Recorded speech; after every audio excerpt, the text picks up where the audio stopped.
की जनता ने हर चुनाव में एनडीए गठबंधन को अपना भरपूर आशीर्वाद दिया है और आज मैं यहाँ पर आप सबके बीच बिहार की धरती पर पटना में मैं अपने एनडीए के साथी दलों के जितने भी प्रत्याशी हैं उनके समर्थन में आई हूँ।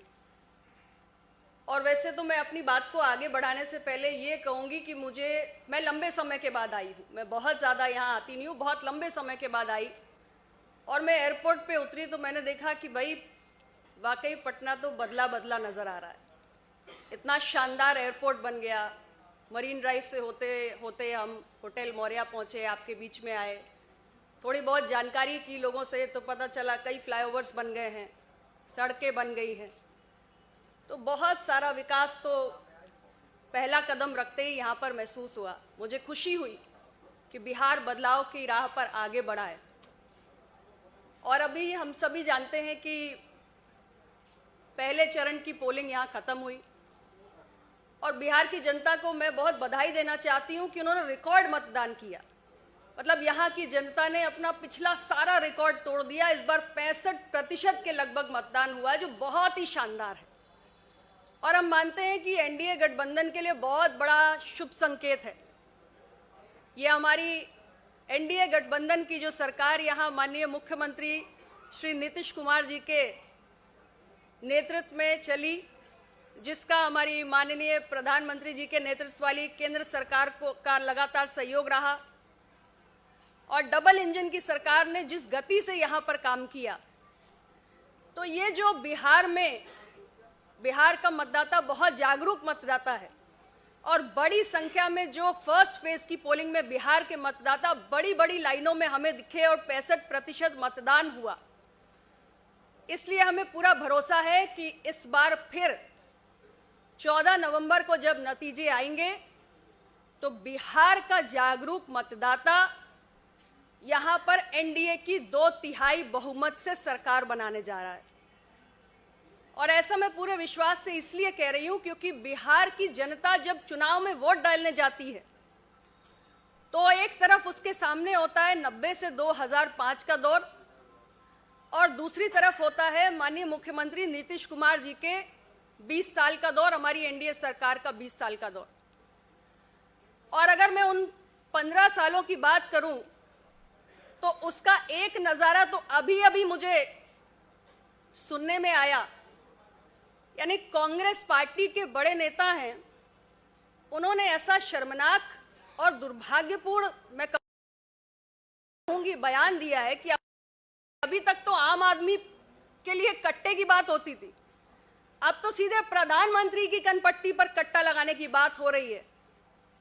तो बिहार की जनता को समझने की आवश्यकता है कि ये लोग तो चुनाव के बीच में कट्टा तमंचा की भाषा से बाज नहीं आ रहे हैं।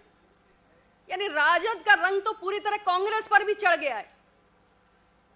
तो याद कीजिए 15 साल पहले जो जंगल राज था, जो गुंडा राज था और बिहार की पहचान जिन चीजों से थी, कट्टा, अपहरण, बलात्कार, हत्या, फिरौती, डकैती, बिहारी कहना लोगों के लिए अपमान की बात होती थी।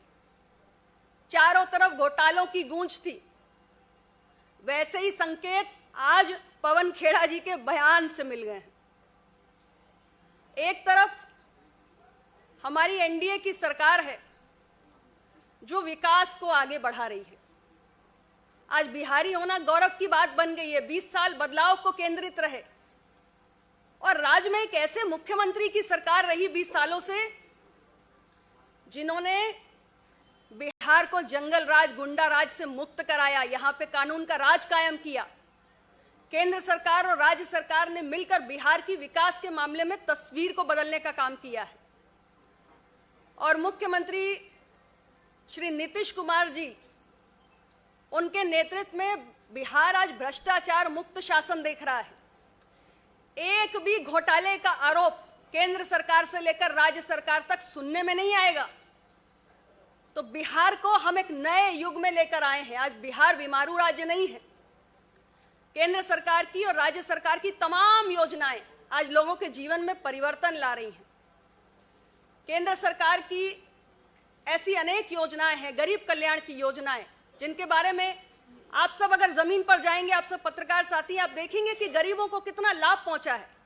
8.5 करोड़ मुफ्त अनाज हमारे लोगों को मिल रहा है। 3.5 करोड़ लोगों के आयुष्मान कार्ड बन गए हैं। 5 लाख रुपए का मुफ्त इलाज मिल रहा है। 1.5 करोड़ घरों में आज शौचालय बनकर तैयार है। 1.5 करोड़ घरों में हम पीने का शुद्ध पानी पहुंचा रहे हैं। 1 करोड़ से ज्यादा आज गरीब महिलाओं को उज्ज्वला का सिलेंडर पहुंचाया जा चुका है। 87 लाख हमारे किसान भाइयों को किसान सम्मान निधि पहुंच रही है 6,000 रुपए की, जिसे हमने तय किया है कि हमारी सरकार इस बार गठित होने के बाद हम उसमें 3,000 रुपए और जोड़कर 9,000 यहां के किसान भाइयों को देने का काम करेंगे।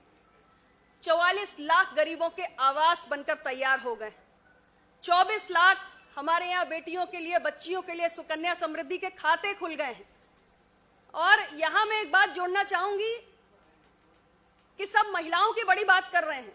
आज चुनाव के दौर में सब नारी शक्ति को लुभाने में लगे हुए हैं, लेकिन हमने अभी मुझे जानकारी मिली कि हमारी प्रत्याशी है एनडीए की बहन श्रेयसी सिंह, ये जमुई की विधायक ही नहीं है बल्कि एक बहुत बड़ी स्पोर्ट्स स्टार है। भारत की गौरवशाली नेशनल शूटर है। कॉमनवेल्थ गेम 2018 में स्वर्ण पदक लेकर आई है। युवाओं के लिए, महिलाओं के लिए एक रोल मॉडल है और दोबारा चुनाव के मैदान में है। और उनका जो चुनाव कार्यालय है, ये जो महिलाओं को 30,000 रुपए देने का दावा कर रहे हैं, महिलाओं को लुभाना चाह रहे हैं, नारी सम्मान में बड़े बड़े भाषण दे रहे हैं, जरा इनका दोहरा चरित्र देखिए कि एक महिला एनडीए गठबंधन की प्रत्याशी है और जो हमारे उनके सामने चुनाव लड़ रहे हैं राजद के प्रत्याशी हैं भाई शमशाद आलम जी। ये गए हैं और इन्होंने उनके कार्यालय में जाके तोड़ फोड़, अराजकता, गुंडागर्दी